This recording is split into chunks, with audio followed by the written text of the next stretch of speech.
Yo, guys, what up? What up? What up? What up? What up? What's happening? What's happening? What's happening, man? So, yeah, look, man, we're going to be talking about that top four race, the Papa John's Cup that someone spells the Caraboa Cup. I don't know who spells it Caraboa. Don't even know whoever is called Caraboa, Okay. Starling, Well, Carling, okay, well, Coca-Cola. top been four through race, everything. the Caraboa Cup, and then we'll look at the exciting La Liga title race. A lot of stuff to talk about. Levy, Mourinho, Kane, Son. What happens if Liverpool don't make top four? All that lovely stuff. Werner finally scoring, man. It's a nice, good old show, man. So, Javel, man, let's run the intro. It's real.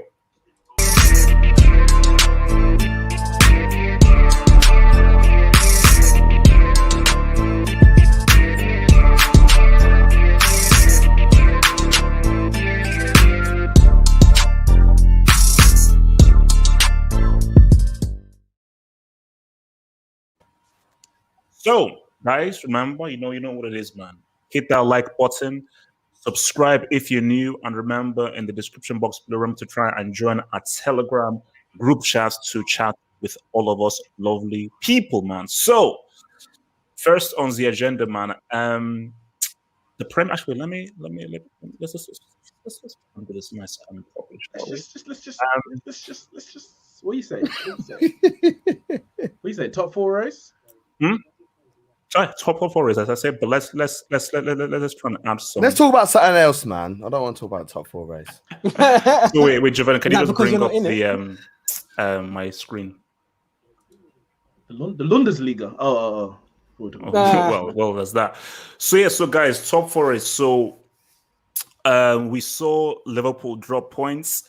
We saw Chelsea defeat West Ham. Then obviously Tottenham had their Carabao Cup, which we'll discuss, and so Leicester didn't play. They're playing today. Leicester are playing today. Leicester are going to play today. So Leicester could pretty much try and solidify their top four spot. So look, here's the thing, man, and then I'll kick this first over to Gav. Liverpool fans seem resigned to the fact that they're not going to make top four. But for me, anything can happen now. It doesn't look good. 5 games left, 4 points away. Liverpool literally cannot make any mistakes. But if you look at that, last 2 games have been draws. And as I said again, like Sadio Mane is like those characters in Space Jam. Somebody took his powers away. Literally, someone took his powers. I mean, please take his powers and give him a hairline. You can't take his powers and leave his hairline like that. That's just messed up. But for me, Leicester City should do it. And my boy Kelechi is on a great scoring run, man. But I still think that there could still be another crazy twist in all of this. So I am not ready to say that what we're looking at will be top for City, United, Leicester, Chelsea. For West Ham, look at that. Last 2 games losses. I think for West Ham, they may just try and struggle up to 6. But for Liverpool, there is a distinct chance. It's not great, but there is a distinct chance. Although if Everton win their game in hand, they go above Liverpool. So it's all crazy. So Gav, when you look at this picture here, man, do you think the top 4 that we're looking at will remain the top 4? Or do you think with 5-6 games left, there's something's going to be a boot? Yeah, definitely. I mean, like Chelsea's running isn't very pretty. You know, they've got Fulham next weekend. And Fulham, you know, they're going to do everything they can to try and stay up. We might laugh and saying Fulham have no chance, but they went to Anfield and got a victory and a clean sheet. They've also got City. They've also got City the week after. Chelsea have, and then they've got Arsenal. Yeah, not that it means anything, but like, that running is disgusting. That's horrible. And you look at Liverpool's. They've got Man United at the weekend. You don't know which Man United side's going to show up, especially at home. But then they've got Southampton, West Brom, Burnley, and Palace. So I think West Brom have been doing a thing of recent. You know, they've been looking all right. West Brom. They might be relegated by the time we actually play that game, though. That's the thing. Yeah, that's what I'm saying. Like the race is going to be over by then. That Burnley game is mad. Didn't they just beat Wolves 4-0? Yeah, I know. Burnley owner. Like they don't always turn up like that, though. You know what I mean? True. And like. But yeah, I think Liverpool has still got a big say into what's happening with the top 4 at the moment. I'm discounting Everton. I mean, because Everton do this sort of thing all these games, though. So United, Well, this is it. Southampton, This is it. Burnley. They Crystal won't Palace. beat Man United. That'll be a draw, but they'll win the other 4. Well, no, see, this is the thing. Say that. On paper, Liverpool have the easiest run in. And you look at that, you say, all right, we win. This is from Liverpool fan. All right, we win 4 and draw 1. That's 13 points. That takes us up to 67, I believe. 67. Yeah. Chelsea to get 67, they will need 3 wins. 3 wins will take them to 67. So they're hoping that Chelsea loses 2 out of their last 5 games. Chelsea ain't that really City game. lost. City might have won the title by then as well, so they might actually go. Yeah. See, that's what I was about to say. It's like by the time they play City, and also it could be a City team who could be preparing for a final, a Champions League final, and also they could have already won. So they could whatever. Let's just let guys rest in a very congested season. At this stage of the season, I said it to Javan in our group chat. Points on the board. That's the most important. Yeah. Games in hand. An easy fixture list that doesn't exist at this stage of the season. Everton got a game in hand. What the hell does that mean? After they play that game, they could still be on 52 points. Like, it means literally nothing. We do a weekly section called "What Are Everton?" because you don't know which Everton side is going to show up. They've just beaten Arsenal at the Emirates. The first time they've done the double over them in 26 years. And then what they'll do, I can't remember who Everton have got next, but there's probably someone dead, and they'll lose. They'll draw or so that's lose, what they do. That's Everton. Chelsea for me are favourites because they are in the position. How can they be favourites when look at that lineup? Look at that. I just told you. I just told you. Points on the board. The other teams need to match and then better Chelsea's results. Chelsea can afford. You can afford to drop 2 games and still be top 4 because Liverpool ain't winning all their games. Why are Liverpool in 6th? Because they've drawn and lost to the likes of Palace and Burnley's and Southampton, etc. The reason why they are where they are is because they can't beat the teams we say they're going to win. West Ham have lost their last 2 games against both Newcastle and Chelsea. So what does that mean? You don't know what they're going to do against a Leeds or a Everton. They lost to the bottom side and the side that they're Well, that's the thing when you're playing against a team. Wait, question for the group. No, West Ham lost to Newcastle. Question for the group. They lost to Newcastle before they lost to Chelsea. Okay, question for the group. So let's look at all these 3 teams. So first of all, Liverpool. If you take Salah's goals away, I think these guys are fighting relegation. Like that's you what may laugh at last season. So in your guys' opinion, let me come to Javan with this. What is the issue with Liverpool? Like, why do you think these guys have just completely? Is it really just down to the fans? Is it that Sadio Mane, who has always been very critical, has just been a no-show? How have they so consistently dropped so many points? Just drop the ball to the fact that they're now fighting for top 4. They're bucked, isn't it? That's all I can say. Like, that's the only thing that can make sense. They're tired. They're tired because I don't know. Maybe they pushed so much. You know, they got their league, and they got the Champions League, and they had to go again. Because remember, the season before they pushed City and missed out by a point, and then they had to go again the next season. And then obviously they got the Champions League. So maybe they could just be drained out. Missing. I know Van Dijk is a tall order to say because of Van Dijk, but stuff like that changes everything. Like, because you saw Klopp shifting around, playing that. I don't know. I just think that maybe they're just burnt out. We've seen it before with Klopp's old Dortmund side. When it got to the end of his peak, they were just out of fumes, couldn't do it no more. Yeah, he plays that press, doesn't he? Like everyone has to put that energy in. I don't care about the fact that Van Dijk's missing though. I think the key person missing is Jordan Henderson. I don't think he gets the praise that he deserves at Liverpool. Do you know what the easiest money is? Because I like to have a little flutter, as everybody knows. The easiest gamble responsibly, boys and girls, of course. But the easiest money to when Henderson's fit and he misses the odd game, the easiest money to get is double chance or for Liverpool to lose when Henderson's missing. Look at their record when he's not in that team. I'm not saying he's a wonderful footballer. Obviously, he's good enough to be. That's what I mean by playing there. Missing. But is literally his influence is such a factor at Liverpool. The thing is as well. But I think we're missing the Mane factor because, like, even if you put Henderson in there and so forth, there are opportunities falling to Mane that he's breaking. You know, so Henderson or no Henderson, Mane is getting in key positions where normally last year he will put it away. but he's even putting it away because Henderson can Liverpool. It's not like if Liverpool are getting outplayed.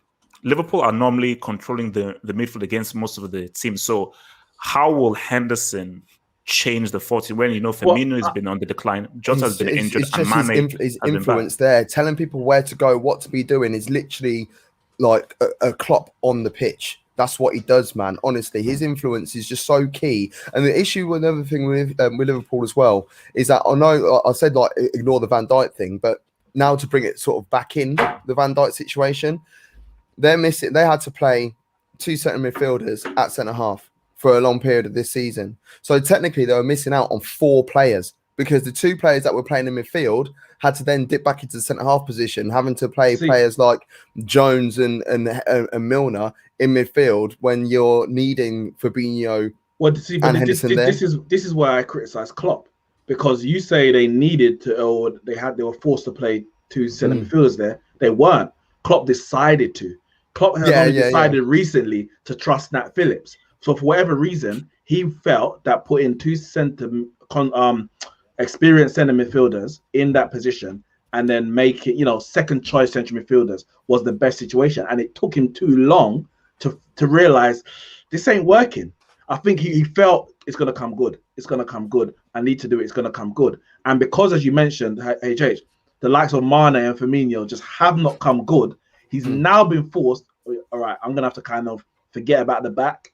I need to help my midfield. I need to help my forwards. And he's put midfielders back into their rightful position. Of course, they signed Kabak, and that helps, I guess, another body in that position. But I feel that he just took too long to realize the error of his ways, forced upon him because of injuries. But then this just brings in the whole question about how good is this Liverpool side really? In to paraphrase the host, because let's we talk about greatest Premier League side of all time, this, that, whatever.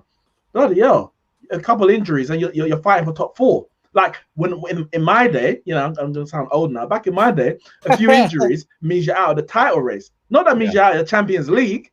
That it doesn't result in you dropping down to 6th and 7th and you're fighting to finish above Everton. Like that's not excusable. So injuries, cool. I accept the injuries hampered them in terms of winning the title, but not top 4. There's bigger factors, and I think Klopp has to look at a lot of decisions you made in the first half of the season. I think it's just been found out, because if you look at even like last season, for a lot of the games last season, they won the league at a canter, but that was for me was more other teams like beating each other and dropping points elsewhere. A little bit like the last time United won the title in the 12-13 season. I felt that that weren't the best United team to ever win the league, not by any shadow of imagination.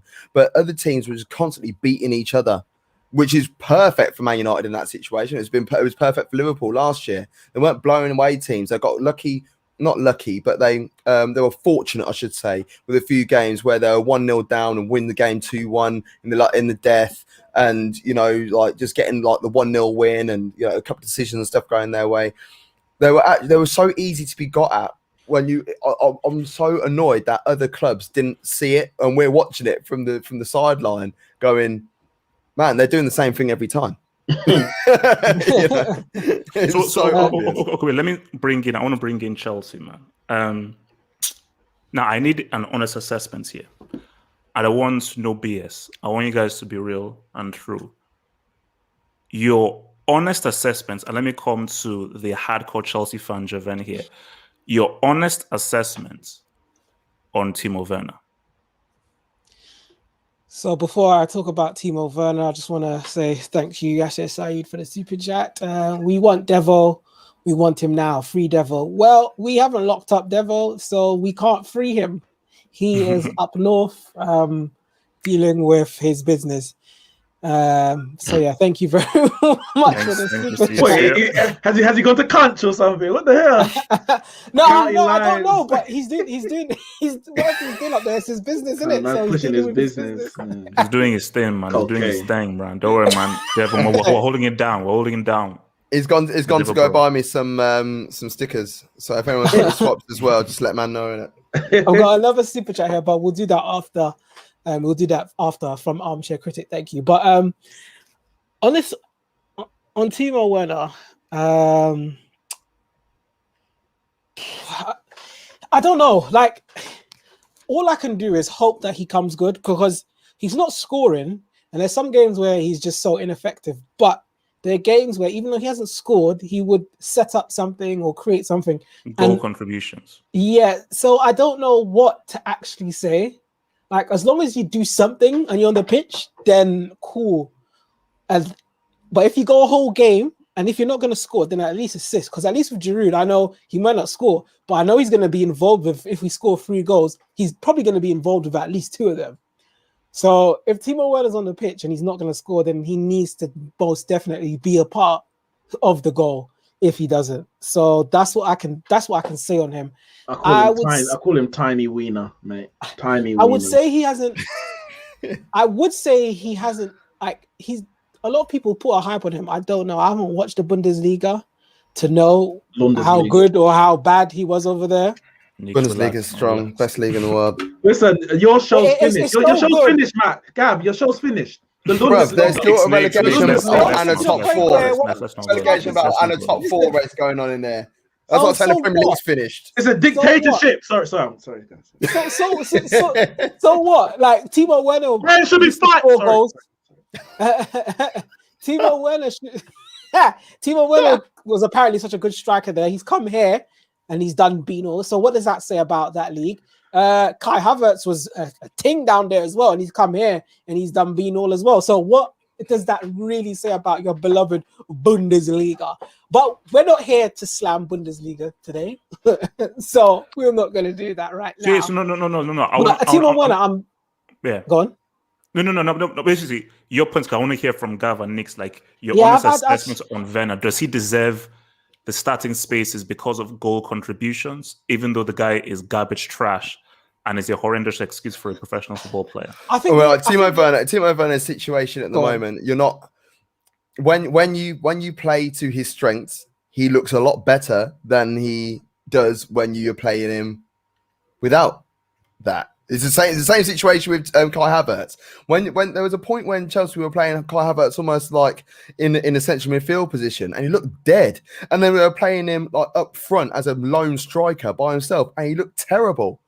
Well, I'll tell you what, right? If you play the right players in the right position, they actually look quite good. And every time Havertz looked pretty well, he's either played just in behind a striker, or he's played or he's just played off in a false 9 sort of situation. That's where he's most effective. That's how you got to play him. And if you are going to play Timo Werner, your wingers need to be like inverted. They need to so not much. Be. No. They need to be inverted, and you need to play wing backs effectively. So to play those long balls, like if he was playing, no lie, if he was at Liverpool this season, he would be super effective because Liverpool play a high line. And the way and it sort of pushes the pressure onto the opposition. The balls over the top and running. The balls come over the top. And when you are playing against teams that also have a high line, then he's laughing because he's rapid as hell. You know, I wouldn't say he's got the greatest first touch in world football. I wouldn't say not necessarily. You're basically saying he's trash. No, because if you're saying the only way he can be good is if he has space in behind. No, it's run onto the ball. No, that's saying that's the way he's most effective. And you can say that about any footballer. Every footballer now. If you go back to the 90s and early 2000s, footballers were a lot more rounded. You know, you can play here, you can play there, you can play wherever. Aguero can play with space or without. Yeah, Aguero. So you pick one example. You know, nowadays Kane. No, Kane plays CDM. We'll come on to that later on.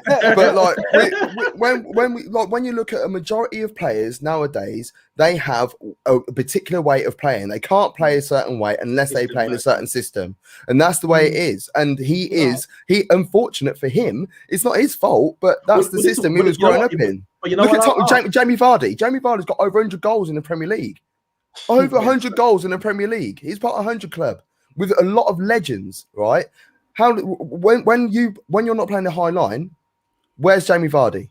Nowhere to be seen. But you know what? You know what I'll say? I think both of those signings, both Werner and Havertz, you have to ask about Chelsea's recruitment team at the time when Lampard was there.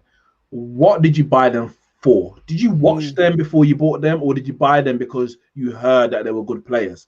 You know, when Havertz was killing it. Well, apparently Lampard didn't sign off. There was no Lampard signing. Oh yeah, that's what they'll say now when he's been sacked. But he was more than happy to play Werner week in, week out. Havertz was playing and he was banging in a false 9 position or support striker position at Leverkusen, and Werner was playing as a support striker at Leipzig.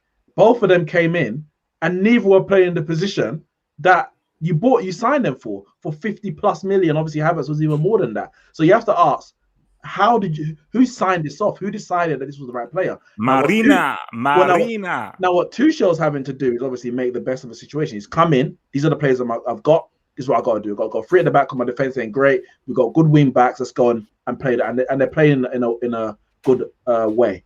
Going forward, I don't know where Werner fits in. Because the question is, how does Tuchel want to play next season if he gets the signings that he wants? Does he want to go to a 4 at the back? Will he have 2 up front? If it's a 1 up front, where does Werner play? Is he going to be a left winger? No. Is he going to be a lone striker? No. Where does Werner fit into that? He has 6 goals in the Premier League.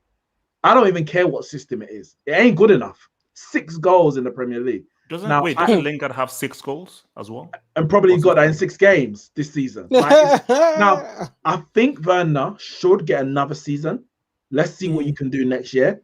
But honestly, I just don't know where he's going to fit in under Tuchel's management going forward. Tuchel's trying to do a thing now, but so on this, before we just close out this top 4 thing, that I think we can then take the super chats after this. So for you, Neeks, Lingard, would you take him back, or is this a case of he just fits what West Ham do, or is it a case of maybe this loan worked, or is it a case of West Ham, you can have him, like he just doesn't work for what United want to do? Where are you at with Jesse Pinkman? Jesse Lingard is what, 28 years old. At this stage of his career, he should want to be playing week in, week out. Sitting on the bench at this stage of your career, for what reason? You're going to get dropped out of England squad like you did before. So you need to go somewhere you're playing. Manchester United have Bruno Fernandes. They have Paul Pogba at the moment. They got Van der Beek, who can't even get into the team. In the other forward positions, you've got the likes of Greenwood, Rashford, Martial. Where is Lingard going to get the game time at Man United to further his career at 28 years old? So even if we had somewhere that he can fit in, why would he want to go back to sitting on the bench and playing Carabao Cup and FA Cup games? Maybe the Carabao Cup with a new sponsor next year, because we know how trash that competition is. It's Papa John's, isn't it? Papa John's, yeah. I don't know, but we'll get onto that as well. But for Lingard's sake, I think he needs to stay or go to a club. If he doesn't want to stay at West Ham, go to a club where you are a main man. The team, I wanted to say built around you, but you can play in your best position. You can play the role that favors you. And Man United, we need our number 10 to be the main creator. Lingard is not that. Lingard operates in a lot of space. Wait, who's your number 10? Bruno Fernandes. Yeah. Lingard operates in a lot of, he needs a lot of space to operate. And you're not going to get that at Man United, because you're playing against teams who are sitting back 90% of the time. At West Ham, teams are going to attack you. You have space to run into. So, for Lingard's sake, and for us, because I think he's a £30 million player at 28 years old, English, he's a £30 million player for a Premier League side. If we can do a deal with West Ham for Declan Rice, I would snap their hands off. You say 30 million, say Lingard plus 20 million, let's do it. And I think that's good for Lingard and good for Man United. Javan, hit us with some châtés. Lingard. Super chat. Oh, he's asking me on Lingard. Okay, so super chat. While you're fishing that out, I just want to say that Jamie Vardy in his first season in the Premier League played 34 games and got 5 goals. Woo! Okay. Timo Werner is his first season in this country. He's played 31 games and scored 6 Premier League goals. Don't do that. But I'm just putting that out there. People need time. Don't People need time to settle. He could not do not. Gav, no, sorry. People need time to settle. People do need time. You're right. People do need time to settle. What did Thierry Henry do in his first season at Arsenal? I think 11 goals, maybe. I'm not sure. So you're comparing. No, you're missing the point. Clip it. You can't be cussing out people in their first season. Wait, no, yes, I can. If you can't control a ball, yes, I can. The amounts of money that you earn a week, some people don't see that in 6, 7, 8 years. If you've been paid thousands a week and you can't control a ball, you are the ops. You are the opposition.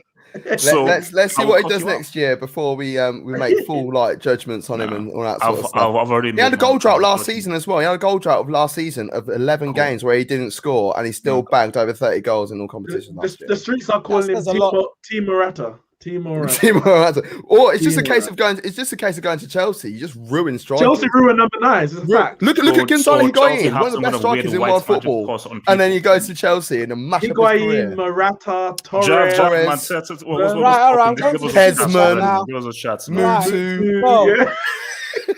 mute them. Wait, Javan, use the mute button. That's what it's there for. I'm about to. I was literally about to. Armchair critic.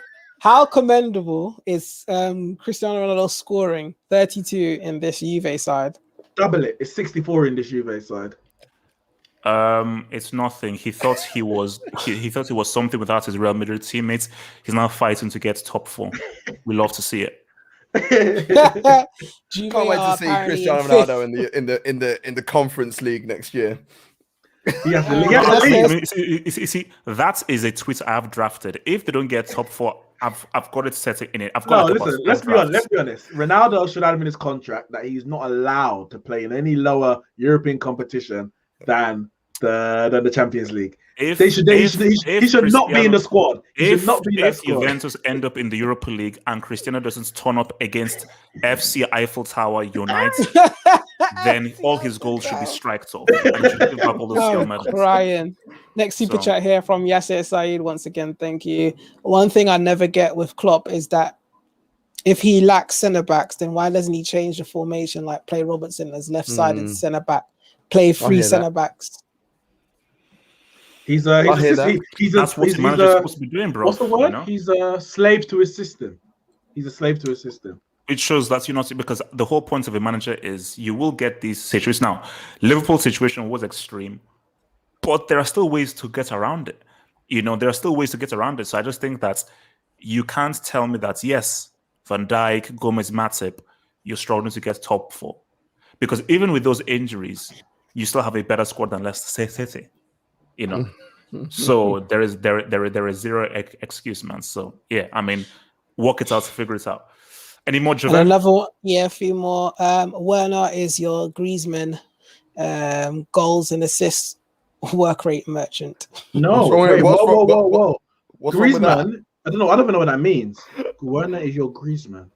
Griezmann is better than Werner. I don't. Griezmann is better than Werner. They're just saying that the goal and assist work. I guess they're saying work rate. I don't know, innit? Thanks for the super Werner, chat. For me, Werner doesn't pass the eye test or the stat test at Chelsea anyway. Like you have to pass one.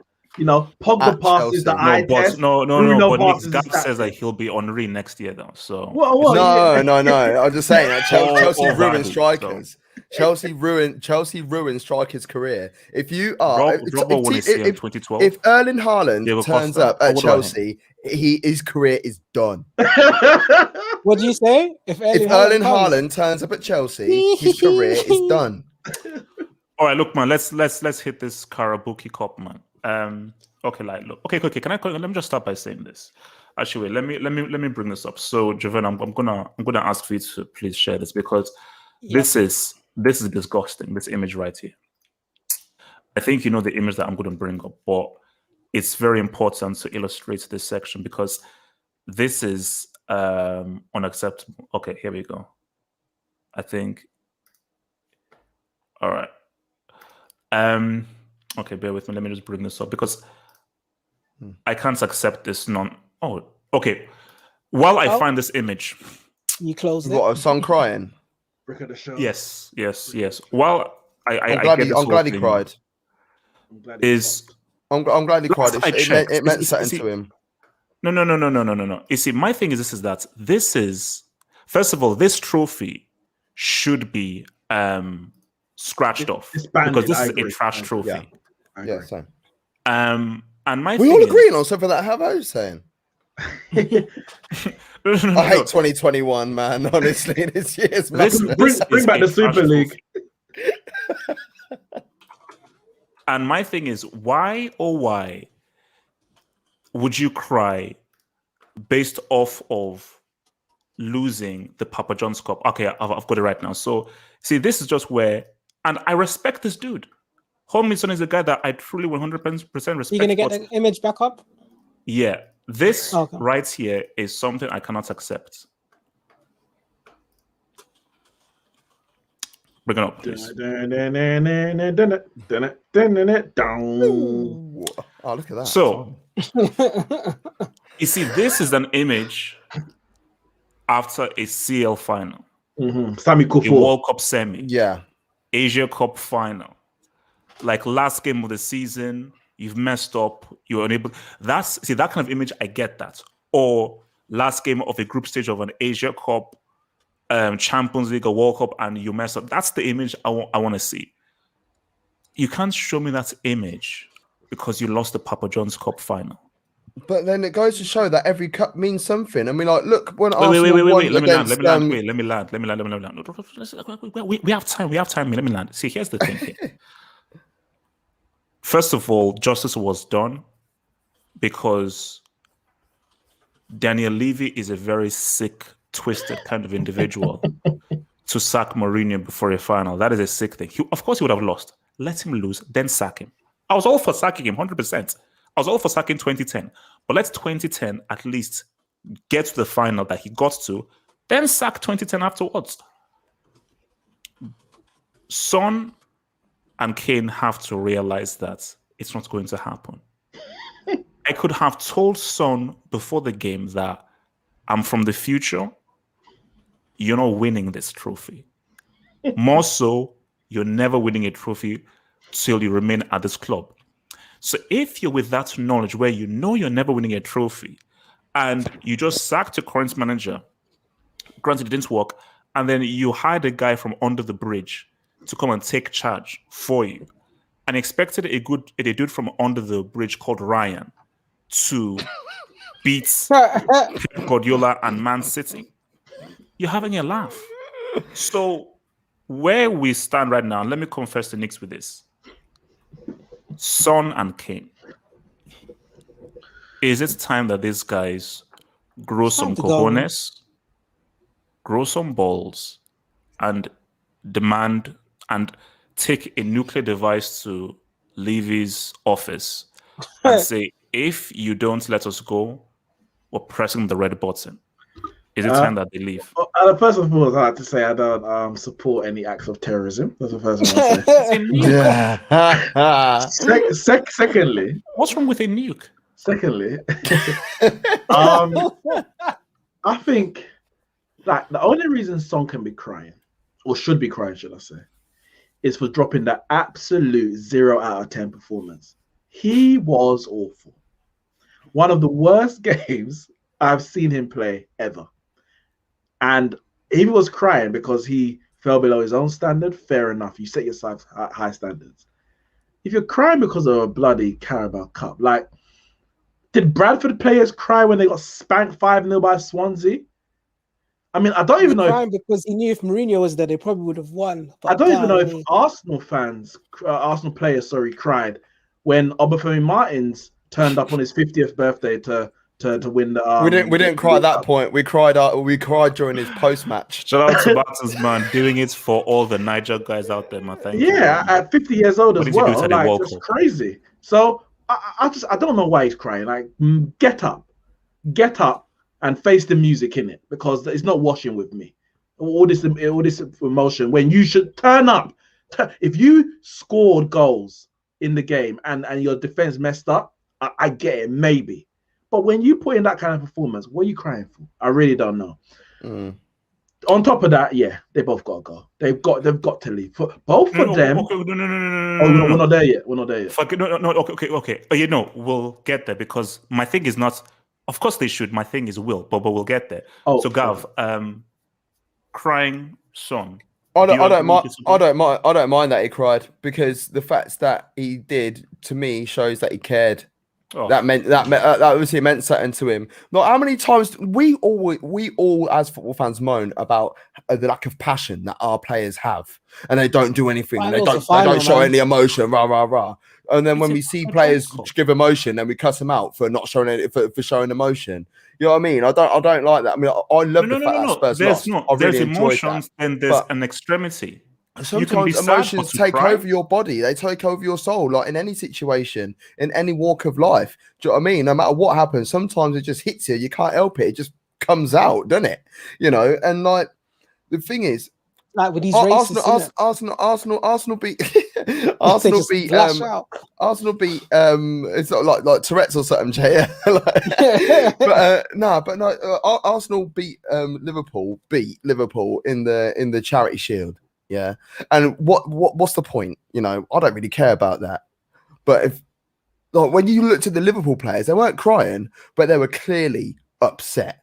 And I was like, rah, they actually care about this because it's a winning thing. They want to win. They need to win a trophy. They know how much pressure is on them as players that they haven't won a trophy for 810 days. Someone was in the military. The lieutenant would have slapped him across his face. No, I know brothers in the army that will shed a tear every now and then. You know what I mean? I like from an Arsenal fan's point of view, I enjoy watching that. But from a football point of view and from a human point of view, I'm really happy that he showed emotion. I think it's important that to Tottenham fans as well. It's important to them to then be like, rah, he actually cares about me right now until he leaves in the summer. That's it. That's why he's crying, because he's leaving. He's like, he wanted to get a trophy before he left. Javan. So do you agree with his crying? Do you accept it? Do you understand it? That's two separate questions. Do you accept it or do you understand it? Do you empathize? Okay, no. Do you empathize with him crying because of the Papa John's? I understand why he's crying. He's crying because it's a final. Whether it's a final of the Carabao or the Champions League. It's a Papa John's Cup. Papa John's trophy. Whatever it is, I don't know. It keeps changing names. Whatever it is. It's the Papa John's Cup. Papa John's. That's the Papa John's Cup. It's actually the Papa John's. I thought it was a football league. They're calling it the Papa John's Cup. You're right, Gav. Whatever it is, yeah. At the end of the day, it may be insignificant and absolutely mean nothing. It's bottom barrel, but it's still a final at the end of the day. So obviously, as a player, you invested in these things, emotion's gonna come out, and whether it be like if you break up with someone, whether they're 2 out of 10 or 9 out of 10. Comparing losing a Papa John's final. Hold on, you're not listening to what I'm saying. I think I see where he's going with this. Come through, Jay. I'm just saying, listen, let's say you broke up with your friend, someone that you were with for years, whether they're 2 out of 10 or a 9 out of 10, you're still, because you have feelings for them, you're going to I don't know, maybe not shed a tear, but you're going to feel away. So I'm just trying to say he felt away, even though it was a Carling Cup. He felt away. He should always feel away. So that's why he cried. Jay. Thank you, Jay. I'll get you on that. And he couldn't hold it, so he cried. He didn't mean to. I don't think he meant to do it. But just merchants, man. No, he should feel away. I wear my heart on my sleeve, innit? Do you know what I mean? You should feel away to lose any game. Man, keep your hat in your pocket, man. Don't wear it in your sleeve. Put it in your pocket. Okay. Wait, so to Neeks. One here. Yes, aside again. Thank you. Levy wants. Will want to ransom for Son, so maybe Son knows he's not going anywhere. Like, who will pay 100 mil for Son? That was his last chance to win. So yeah, maybe that's why he's crying. Maybe he knows that he's trapped. Fair enough. I will cry if I Okay, no. On that point, no. Okay, see now, if it was revealed that he really couldn't leave and he was crying, okay, then I forget everything I just said. Only way allowed to leave is if you win this trophy. Then I will cry and I would say I'll start splitting my wrists. Then I agree. We'll sack Jose as well. So to Neeks, what will happen this summer? Do Son and Kane leave or do they still stay? This summer window. I love how Spurs fans think and feel that Nagelsmann is going to come to them. That's what is so funny. Missed that boat. That he's going to come to them. Like Bayern Munich ain't Those guys just are lost deluded, Flick. man. They're so I don't understand where they get all of this from. Like they feel like they have the given to be winning things. Neeks, talk to me. Neeks, Kane and Son. Have an entitlement, and it makes me laugh. Kane and Son, what happens this summer? Kane and Son, what happens this summer? Are a Super League founding member. I think they deserve to have a manager like Nagelsmann ahead of Bayern Munich, who did not get into the Super League. On top of that, being a Super League founding member, they would feel they can keep hold of Son and Kane. Listen, let's be honest. If it wasn't for COVID, at least one, if not both, would be gone. I think. I don't know what Son's contract is, but Kane has at least 3 more years remaining. So I don't think they need to sell both. I think they could sell one and rebuild their team because they need to rebuild their team. And I think the only way they're going to do that is by selling one. Kane is a £120 million player minimum. Son. Oh yeah, Son is there 2023. He's got a contract for 2023. 2023. So Son's got 2 years left. Son 55, 60. Yeah, 60 million. 60 million.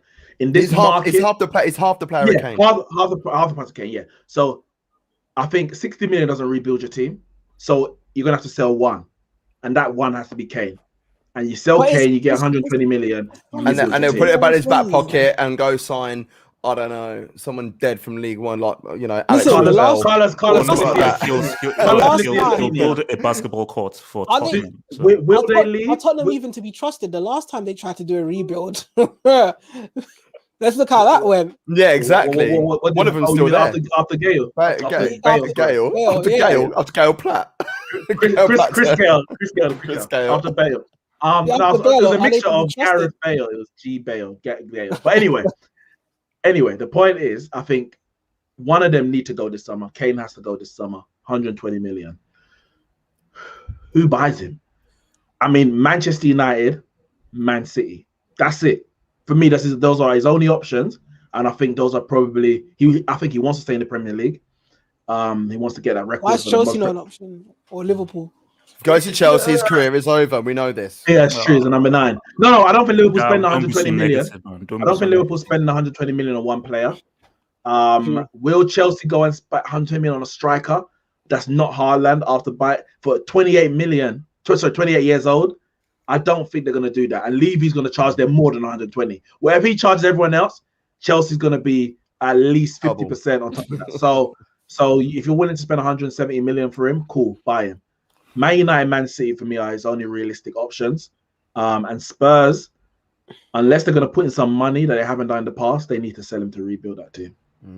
I don't trust Tottenham to do a rebuild based off what we've seen already. They sold a player for a world record fee and just signed as many players as they could for the money that they recouped. You know, they tried to rebuild, it just failed. It was bad, but they didn't even try and adjust that. They didn't try and edit that. Lamella's the only one that's left. Lamella and Bale played together. So funny. You know, but like I just don't understand. And Lamella's got a shirt number as well. That's the ultimate like Mickey taker. But like we don't know actually what's going on in Harry Kane's mind, because from what we see from the media point of view, what we see from Kane is a family man. He loves London. He wants to stay local. He wants his kids growing up in that area. He's with his childhood sweetheart. He's from the area. Yeah. He's that's out there. That's documented quite well. You just say Chelsea. No, his kids. No, he's him and his missus. No, I'm saying did HH say Chelsea? No. As I said, does he really love London? Right. Yeah. So, like, how do we know? Like, as football fans, we all know that it's the dumbest ass move for him to stay at Tottenham, because he ain't going to win anything. But how do we know, as football fans, that he doesn't want to stay at Tottenham? What if he wants to stay there? What if he wants to become a club legend? Well, last season, remember in the summer, he spoke to Jamie Redknapp over the lockdown, and he was saying he wants to win trophies. He desperately wants to win trophies. Now, unless he believes that he can win a trophy at Spurs, I don't think he's willing to sit for another rebuild. He's 28 years old. A rebuild's going to take minimum 3, more likely 5 years if you're talking about winning major trophies. And a rebuild for Spurs isn't a winning major trophy, because you can't rebuild to win a trophy when you didn't win in the first place. You have to build to it. That's going to take 5 years. He's going to be 33. And he might not even be They might not need him anymore. They might think, oh well, we're finished with you now. Where does he go? MLS. No, not MLS. MLS is good relax, now. Relax. It's Serie A. Maybe if they qualify for the European Conference League, he might think they got a chance of winning that. Do you know what? That as bad as it sounds, that actually might be a shout because it is still a trophy, and that's probably why he felt aggrieved on Sunday as well, because it might only be the League Cup to anyone who's not involved in it, but it is still a trophy. You know what I mean? So look, he all he needs to do is stay fit for 30 games a season for the next 4 years in the Premier League, and he's got Alan Shearer's record. Yeah, I truly believe that. Whoa! You think he's going to beat Shearer's record? Yeah, I do. Yeah, if he stays in the Premier League for the next 4 years, he'll beat that record. Especially what's he on now? Okay, wait. No. Okay. 165. He's 95. Wait. Let me ask you this. So, are you telling me that what would be of more value, him staying in the Premier League with whoever, breaking Shearer's record with no major trophies, or moving to a team that can guarantee you a trophy? Because of what worth is it breaking that record that Shearer has? It's of no worth. I mean, to him, it might be of every worth. You know, to him, to him, it might be. You know, to us, I think he's a loser. Then you know, and we can't even turn around and say that he's a diehard Tottenham fan because we know he's not. You know, so like if he was, then I would understand it even more. But like even Alan Shearer won a Premier League trophy and played Champions League football on a relatively regular basis as well, whether it be for Blackburn or for Newcastle. So you know, it's relatively similar to Kane's trajectory. The difference is that Shearer's got a major honour to his name and a goal and a record. So he needs to move. It's just it depends who's going to spend that money. But he needs to move for footballing reasons, for everybody to appreciate him more. Because I do think he also gets a lot of slack unnecessarily as a striker because he hasn't won anything. And we still need to look at his ability and what he does. And now that he's not going to be playing under Jose Mourinho anymore, we might actually be able to see him play up front again properly. So, in case you guys don't know, I'm sure you must have known, the Premier League, which I think they should have done this ages ago, have begun Hall of Fame, inducting people into a Hall of Fame. So the first two inductees into the Hall of Fame are Thierry Henry and Shearer. Shearer, as you know, Gav mentioned, highest goal scorer of all time, and Henry, I think everyone can agree, the greatest player in the Premier League history. Question for all of you guys. Who should be the next inductee? And who deserves to be the next inductee? And just choose one, because I think they put two, which is fine. I think they should have put Henry first, then Shearer, but it makes sense with them both at once. So if you're to pick one, so tell me, who should this be, and give me your reason and your arguments why they should be the third inductee. Well, let me say this first.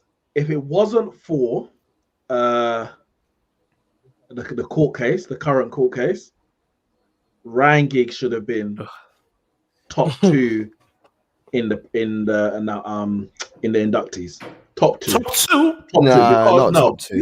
Listen, Manchester United are the most successful by far Premier League club. Yeah. Ryan Giggs alone is the most successful player in terms of Premier League titles. That's great. He has. Well, we know he has the ability, and we know he has the longevity in the Man United side, which was the greatest. You're only making Premier League longevity arguments, bro. No. Over Shearer and Henry, all you have is longevity. No. I'm just thinking of from Man United alone. I wouldn't even put him in the top three players to get one from Man United. But based on football alone, he has to be up there, because for me, he's a better footballer than Alan Shearer. Of course, Alan Shearer is a goal scorer, pure goal scorer. But in terms of what you can do on the football pitch, of course, Ryan Giggs is a more rounded player, but Alan Shearer is a great goal scorer, brilliant goal scorer. But when you win 13 Premier League titles, which is more than multiple players combined, he didn't win them by himself. No, he didn't win by himself, but he was an integral player in all those sides. You cannot play. Scholes and Becks. So was Keane. So was Gary Neville. They weren't in all those sides. Roy Keane left in 2005. Gary Neville retired in 2006. 2011. Gary Neville, 2011. How important was Giggs when the new era came through? Gary Neville left in 2011. Gary Neville retired in 2006. He wasn't there when we won the Champions League in 2008. Gary 2011. Wes Brown was the right back in 2008. Gary Neville retired. No, he wasn't playing. He wasn't playing. Gary Neville was still playing in 2011. I'll bring it up and confirm. Gary Neville was not at Manchester United in 2011. Roy Keane left in 2011 season when he retired. Roy Keane. Well, he wasn't. If he was. So he was still playing. He wasn't playing. 2011. He walked off the pitch. He wasn't playing. He wasn't integral. He wasn't integral. But he was still playing a lot of games. No, but that's the point I'm making. When Ryan Giggs, up until 2011, when we got to the Champions League final, he was one of the most important players. When we destroyed Chelsea in the Champions League, I think it was quarters, he was one of the most important players in that side. Roy Keane left in 2005. Becker left in 2003. Right. Of course, Paul Scholes was right there to the end. And Paul Scholes is a great player, and he should be up there. But my man was 13 times Premier League winner. He's a great player. He should have been there before Alan Shearer for me. No. He should have been there before Alan Shearer for me. No way. I would just because this is the whole point is that you have to look at. See, the moment you brought up those titles, you lost. Because I didn't. Wait. You've talked. Wait. All right, 1 second. No. Let me talk because you've talked.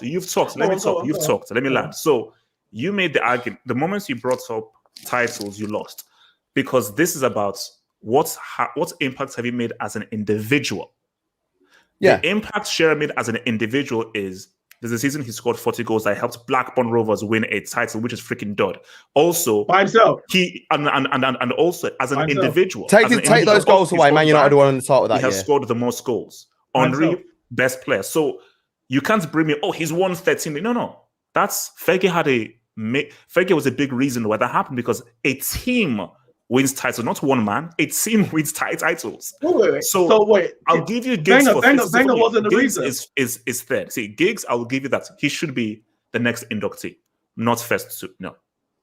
So wait, I wouldn't even put him as the next Manchester United inductee. How can you not?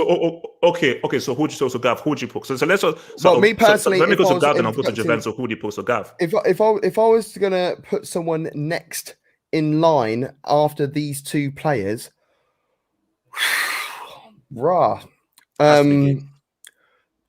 See, I'd rather put Scholes there, but then I honestly feel that if you were to call the three, Lampard, Gerrard, Scholes, as a player, as an individual player, and what they actually bring to the table, I'd put Scholes number 3 out of that list. No. But then,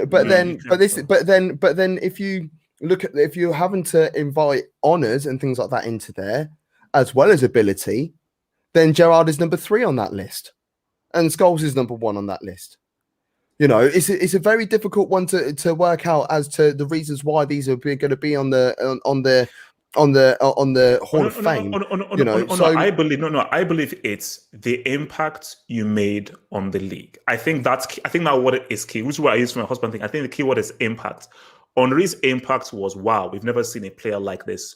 Shearer's impact is you still hold a record that still stands to this day, which is a goals record that may never be beaten. So that's the impact. Giggs' impact is for to be played at such a level for such a long time. That is crazy. So your impact is you were here from the beginning of this for 20-something years? 20 years. That is an amazing impact. So I think the key word is as an individual, what impact did you make on the league? No, but Gab, you're saying longevity, like Giggs was Gary Speed or Gareth Barry. Man was playing in the greatest Premier League side at a world-class level for nearly 2 decades. See, He wasn't just existing. It's not just longevity.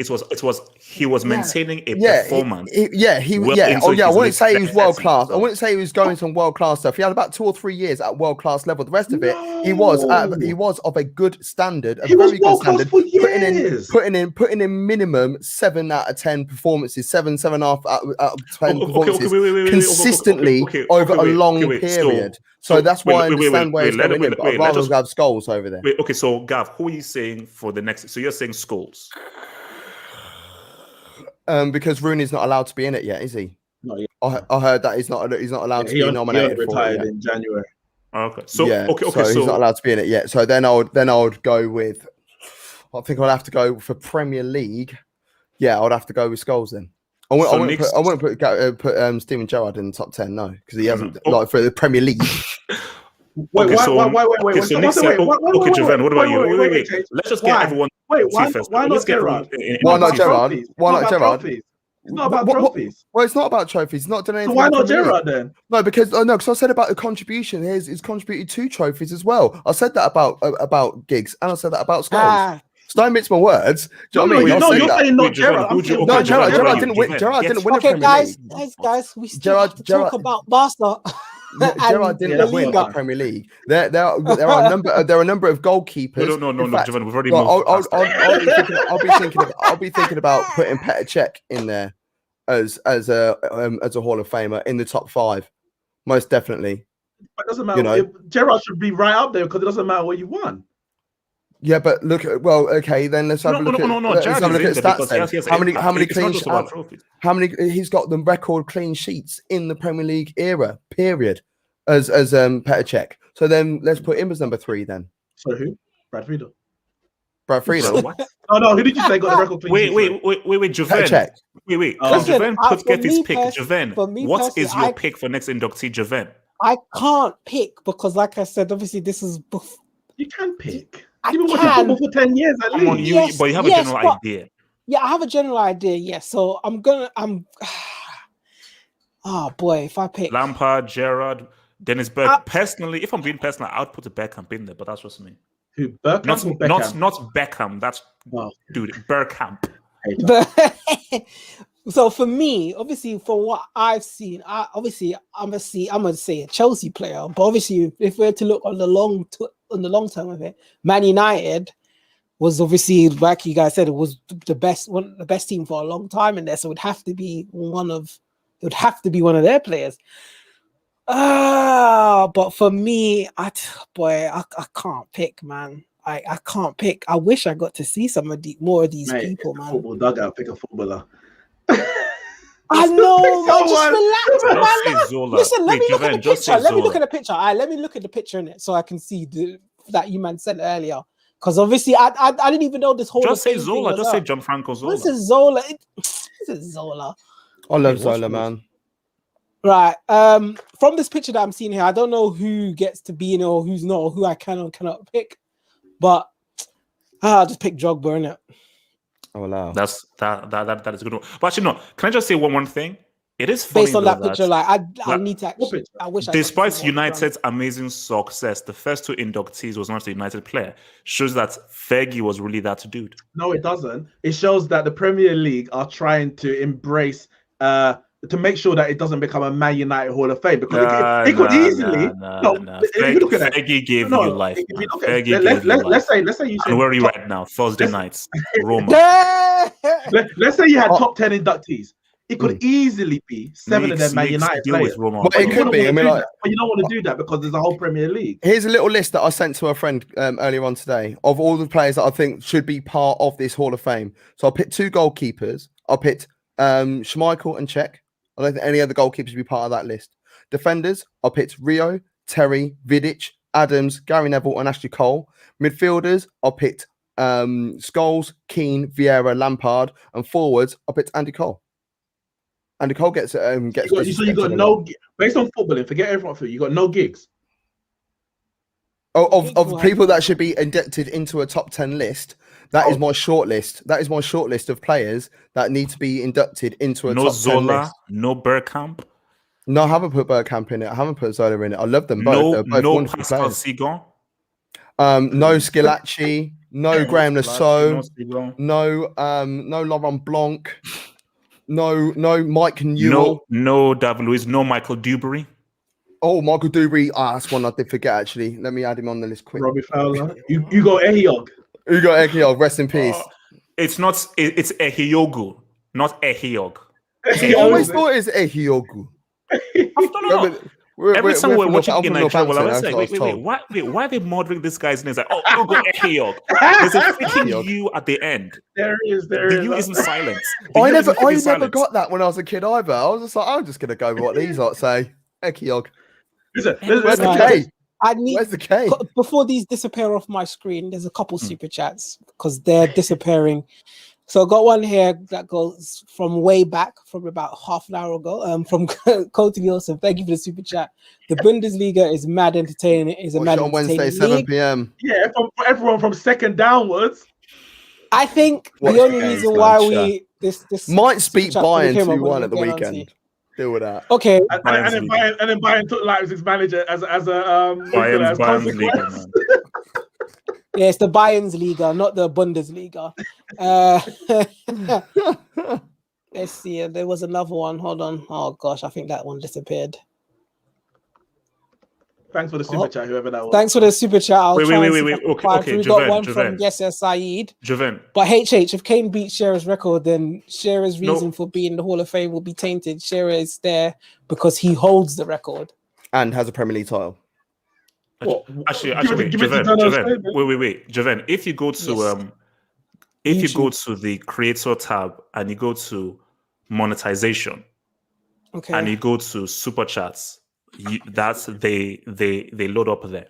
That's what HH does on his streams because he just talks for ages and then he has to find and misses them all. Because for me, like I can now find it. So basically, like I can go back like ages because I can find it. Oh wait, hold on, I'm on the wrong phone. On YouTube, I think. Yeah, listen, it'll be the thing with the whole gigs one anyway is that he ain't gonna be on it until at least after the court case. If he gets found not guilty, then he'll be on it soon. If he gets found guilty, it's probably another 10 years. After what he did to his brother. Yeah, but they're not gonna take that into consideration. Well, they should. But then John Terry wouldn't be there either because no. What Giggs did is worse. Of course it is, but John Terry was also obviously did Wayne Bridge, but then he was also racist as well. Okay, no. But John Terry with the adultery thing. Come on, it happened. Yeah. Racism thing. Okay, cool. What I'm saying is, time, as they say, time is a healer. I don't F with John Terry anyway, but they say time is a healer. So because that happened nearly 10 years ago, he'll get in. If it happened last week, he wouldn't even be a nominee. It would take Giggs ain't getting in for now if he gets found guilty. 10 years, 20 years, when everyone forgets. I think some people have already forgotten what Ryan Giggs could do based on this discussion, but in about 10, 20 years, everyone will forget. Ryan Giggs always gasses off about what he did against Arsenal and everyone that's the FA Cup game. That's not the Premier League. The one that we missed was once again from Yasser Saeed. The one that was missed, it was here from Yasser Saeed. He said, thank you once again. I mean, Alan Shearer just got inducted to the EPL Hall of Fame, so trophies don't matter. And Kane will probably break his goal record, so why leave? And then he said, but if Kane beats Shearer's record, then Shearer's reason for being in the Hall of Fame will be tainted. Shearer is only there because he holds the record. Yeah, no, but it's he deserves it. He deserves it because that guy was a ridiculous striker, and that is a ridiculous record. So the guy fully deserves it, man. So guys, look, man, let's hit it, man. Wait, I know we're gonna hear. Wait, there's one more. Wait, I swear you're controlling it. Well, I am, but he's saying let's go. Okay. I'm not telling him to stop. We're here from I don't know how you guys do this. Elili Yawa. Thank you for the super chat. As far as Man U though, George Best for me, even with his tragic story. If only he played in the Premier League, I guess. So like historical players, yeah, he's G though, isn't he? Let's be real, he was G. Unfortunately, we didn't get to talk about the title race that's just heated up. That's just began over in Spain, innit? But listen, next season, Barca will win it. Man. Next week, they'll still be in the title race, so we can touch on it. And All we'll right, guys, talk about. Hopefully, we remember, can talk hit about that like button, subscribe. Remember to join the Telegram group chat. Link below in the description box. Guys, it's been swell. It's been good. It's been sexy. Stay safe. Stay sassy. And don't cheat on your ex-wife. Peace.